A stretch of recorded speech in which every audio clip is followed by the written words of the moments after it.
Bismillahirrahmanirrahim. Nahmaduhu wa nusallimu ala rasulihil karim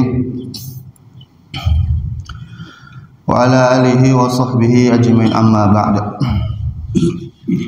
Alhamdulillah, jamaah salat subuh yang sama-sama dirahmati Allah Subhanahu wa taala. Pertama-tama marilah kita selalu bersyukur kepada Allah Subhanahu wa taala, limpahan rahmat, anugerah, kasih sayang yang senantiasa diberikan kepada kita semuanya, sehingga sampai detik ini kita diberikan izin, diberikan kesempatan melaksanakan sholat subuh secara berjamaah, dan juga bisa dilanjutkan lagi dengan majelis kajian. Baik, untuk mempersingkat waktu kita langsung bacakan saja. Bismillahirrahmanirrahim. Sawabu man shalla raka'ataini ba'dal wudu'i. Kemarin sempat kita bahas mengenai bab toharoh, fadilah-fadilahnya, kemudian keuntungan-keuntungannya. Sempat juga kita bahas mengenai bersiwak sebelum wudu. Maka hari ini kita akan bahas mengenai pahala orang yang mengerjakan sholat 2 rakaat setelah wudu, sholat sunnah wudu. Jadi termasuk kesunahan dianjurkan oleh yang mulia Rasulullah Sallallahu Alaihi Wasallam adalah selepas berwudu kita disunnahkan untuk mengerjakan sholat 2 rakaat. Itu sholat sunnah wudu. Bahkan di dalam kitab Fathul Muin dijelaskan, ketika seseorang itu berwudu, maka minimal yang disunnahkan untuk dia kerjakan mengenai sholat adalah 2 sholat minimal. Jadi disebutkan kalau orang itu berwudu, selepas itu dia minimal disunahkan untuk mengerjakan 2 sholat. Yang pertama sholat sunnah wudu, kemudian yang kedua sholat sunnah istikharah. Tetapi kalau dia mengerjakannya di masjid, ditambah satu lagi, itu sholat sunnah tahiyatul masjid. Jadi 3.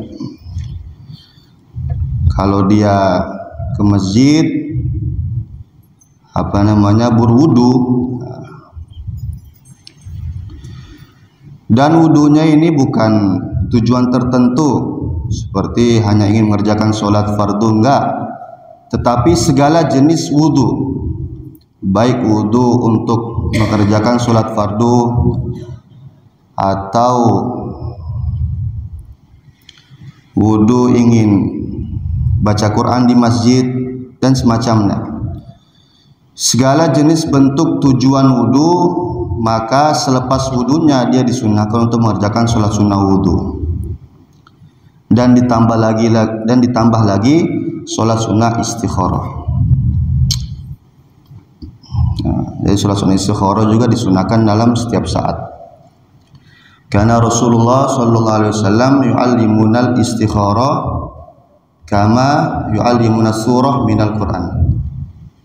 Karena Rasulullah Sallallahu Alaihi Wasallam yu'allimunal istikharah fil umur kulliha kama yu'allimuna surata minal Quran, atau kama jaa fil hadis. Jadi sholat sunnah istikharah itu aslinya kita disunahkan dalam setiap urusan apa aja, baik yang kecil maupun yang besar, kita disunahkan untuk istikharah. Sehingga dalam setiap saat juga kita harus mengerjakan sholat sunnah istikharah, terlebih selepas sholat sunnah wudu. Karena kita ini kan sabari dihadapkan oleh pilihan, maka agar pilihan kita itu tepat dan sesuai ridhonya Allah Subhanahu wa taala, yaitu kita minta petunjuk kepada Allah Subhanahu wa taala melalui sholat istikharah. Sekarang kan kita ini mengerjakan sholat sunnah istikharah hanya perkara-perkara tertentu saja. Kalau mau menikah atau kalau mau mengerjakan suatu perkara yang besar baru kita istikharah. Padahal istikharah sendiri itu Nabi ajarkan fil umuri kulliha, di dalam segala urusan, bukan hanya urusan tertentu saja. Sehingga seperti itu disebutkan kalau seorang itu mengerjakan wudu, dia minimal disunahkan untuk mengerjakan dua sholat. Yang pertama sunnah wudu, yang kedua istikharah. Terlepas dari itu kok dia mengerjakannya di masjid, maka ditambah satu lagi yaitu sholat sunnah tahiyatul masjid. Maka cara ringkasnya untuk mengerjakannya agar tidak terlalu lama, itu nggak apa-apa dikerjakan dalam 2 rakaat saja sekaligus. Jadi 3 sholat, yang pertama sunnah wudu, istikharah, kemudian sholat tahiyatul masjid, itu langsung dikerjakan 2 rakaat sekaligus, itu tidak apa-apa. Jadi habis wudu langsung ke masjid, takbir dengan niat langsung 3 sholat. Sholi sunnatal wudu, sunnatal istikharah, wa sunnata tahiyatil masjid. Rakaataini lillahi ta'ala, nggak apa-apa. Langsung 3 sholat digabungkan di dalam 2 rakaat. Itu kalau waktunya longgar. Tetapi kalau ketika kita wudunya untuk menghadiri sholat fardu dan ternyata sudah qomat, apa yang harus kita kerjakan? Maka yang harus kita kerjakan adalah mengerjakan sholat fardu. Lah bagaimana kita mendapatkan fadilah sholat sunnah wudu sedangkan kita harus mengerjakan sholat fardu? Maka tidak apa-apa, langsung kita kerjakan sholat fardu diselipi dengan niat sunnah wudu. Itu juga nggak apa-apa, mendapatkan 2 sekaligus, fadilah sholat fardu dan juga sholat sunnah wudu.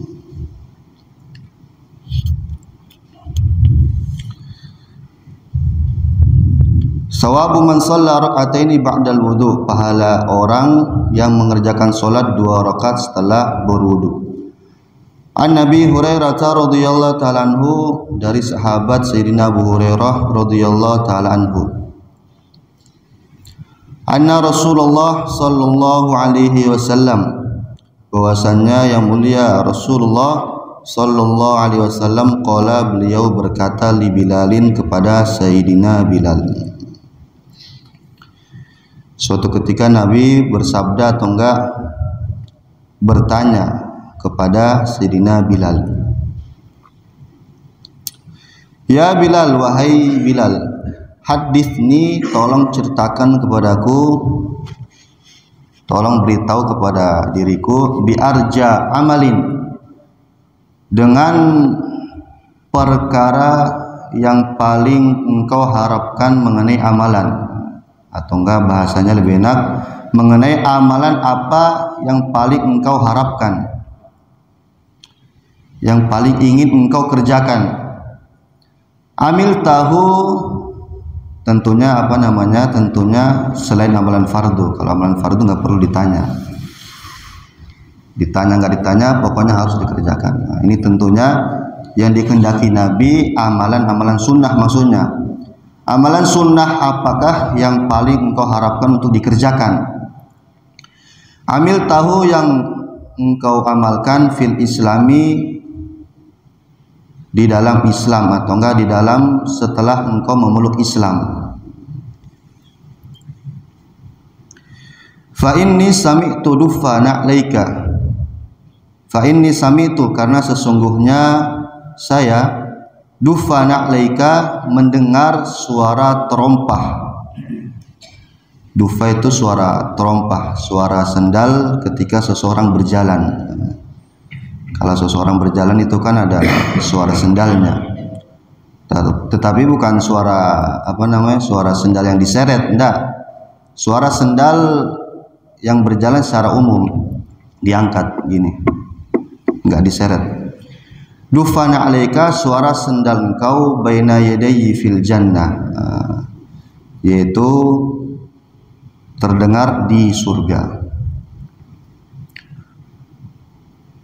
Qala, maka Sayyidina Bilal berkata, ma amiltu amalan, tidaklah saya mengerjakan suatu amalan, arja yang paling saya inginkan, yang saya harapkan, indi pahalanya di sisiku, min annilam atatohar, melainkan sesungguhnya saya tidaklah bersuci, tidaklah berudu, tohuron sesuatu wudu, fi saatin di suatu waktu, min lailin dari malam, au naharin atau siang.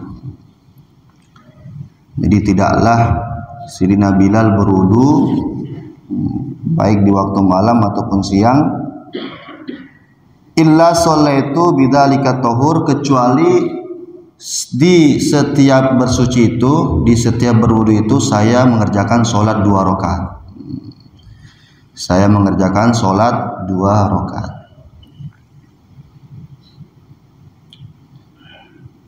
Jadi pada umumnya sholat sunnah wudu itu 2 rakaat. Tapi seandainya kalau mau dilebihkan ya monggo, terserah. Tapi pada umumnya itu 2 rakaat. Mungkin kalau bisa lebih ya terserah 4, 6 atau enggak 8 dan seterusnya.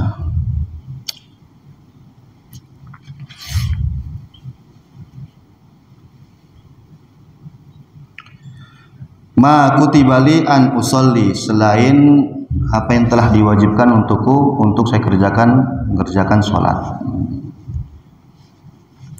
Jadi tentunya sholat fardu ya nggak perlu ditanya lagi, karena sudah selalu dikerjakan oleh Sayyidina Bilal. Yang dikehendaki di sini adalah mengenai amalan sunnah atau enggak sholat sunnah. Sholat sunnah apakah yang paling engkau ingin kerjakan? Yaitu adalah sholat sunnah selepas wudhu. Ini kelihatan amalannya kecil tetapi pahalanya sangat besar. Sayyidina Bilal saja selepas Islam, amalan yang paling ditekuni adalah sholat sunnah selepas wudhu. Bayangkan, Masya Allah, amalan yang sering kita abaikan, bahkan kita lupa, tapi Sayyidina Bilal tekuni, kecil, ringan, dan ditekuni. Hasilnya apa? Hasilnya suara terompah Sayyidina Bilal sudah terdengar di surga walaupun orangnya masih di dunia.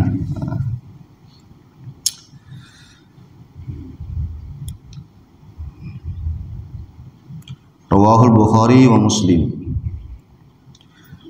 Wa an Uqbah bin Amirin, dari Sayyidina Uqbah bin Amir radhiyallahu taala anhu, qala Rasulullah sallallahu alaihi wasallam, yang mulia Rasulullah sallallahu alaihi wasallam bersabda, ma min ahadin, tidaklah dari seseorang, yatawaddau, yang dia berudu, fayuhsinul wudu, selepas berudu, ketika berwudu, fayuhsinul wudu, dia memperbagus wudunya, menyempurnakan wudunya,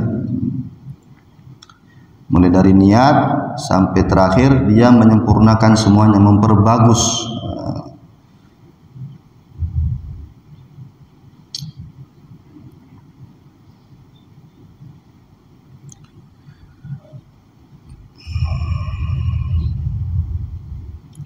Wa yusalli rak'ataini, dan salat 2 rakaat, yuqbilu biqalbihi wa wajhihi alaihima, yang dengan hatinya dan wajahnya dia menghadapkan semuanya, keseluruhannya, maksudnya konsentrasi.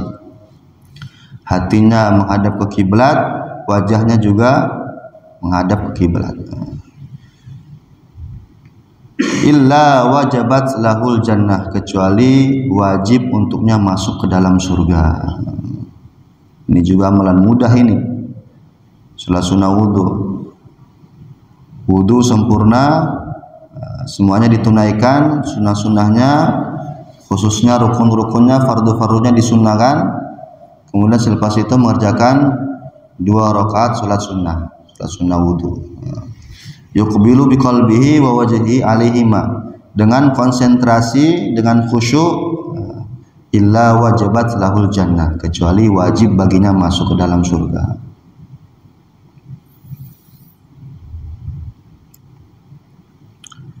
Wa an Utsman radhiyallahu taala anhu, dari Sayyidina Utsman radhiyallahu taala anhu, annahu tawaddu'a, bahwasannya beliau suatu ketika berwudu. Summa qala, kemudian beliau berkata. Jadi cerita lengkapnya ini, suatu ketika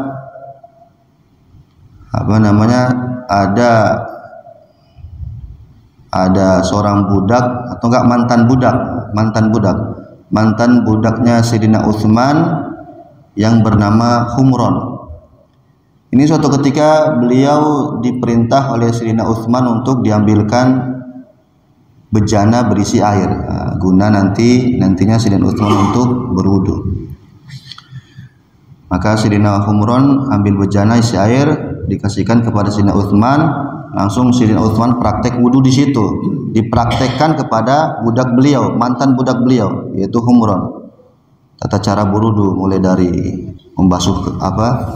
mencuci kedua tangan, membasuhnya, terus berkumur, terus istinsyak, dan seterusnya, membasuh wajah, membasuh tangan, sampai terakhir membasuh kedua kaki sampai mata kaki dengan sempurna, dengan apa yang sesuai diajarkan oleh yang mulia Nabi Muhammad sallallahu alaihi wasallam.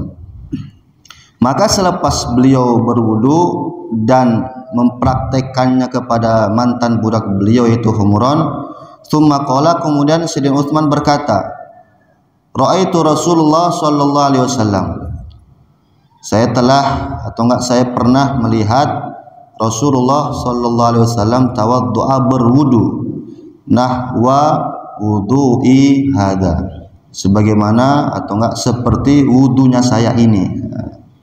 Jadi memang Sayyidina Utsman betul-betul mempraktekkan wudu apa yang sesuai pernah Nabi kerjakan, pokoknya persis tanpa dikurangi, tanpa kurang, tanpa lebih. Maka selepas Nabi berwudu, ini Sayyidina Utsman masih cerita, tsumma qala, beliau bersabda, man tawaddu'a, barang siapa berwudu, nahwa wudu'i hada, sebagaimana wuduku ini, dengan sempurna, tsumma shalla raka'ataini, kemudian salat 2 rakaat salat sunnah wudu, la yuhadditsu fihima, selepasnya di antara 2 rakaat itu dan di antara wudunya dia tidak berbicara lalai. La yuhadditsu fihi ma nafsah, tidak berbicara lalai. Ghufira lahu ma taqaddama min dambihi, ghufira lahu, maka pasti akan diampuni untuknya. Di sini menggunakan lafaz ghufira. Ghufira itu sendiri kalau di dalam ilmu nahwu sastra bahasa Arab itu fi'il madi yang artinya telah. Ghufira, telah diampuni, maknanya bagaimana? Telah diampuni, ya maknanya pasti diampuni. Biasakan menggunakan lafaz yaghtafiru, akan diampuni. Tapi ini ghufira, pasti atau enggak telah diampuni. Lahu, untuknya, ma apa saja, taqaddama, yang telah lalu yang pernah ia kerjakan, min dambihi, dari dosa-dosanya yang telah lalu, semuanya diampuni oleh Allah Subhanahu wa taala. Rawahul Bukhari wa Muslim, telah meriwayatkan hadis ini Imam Bukhari dan Imam Muslim.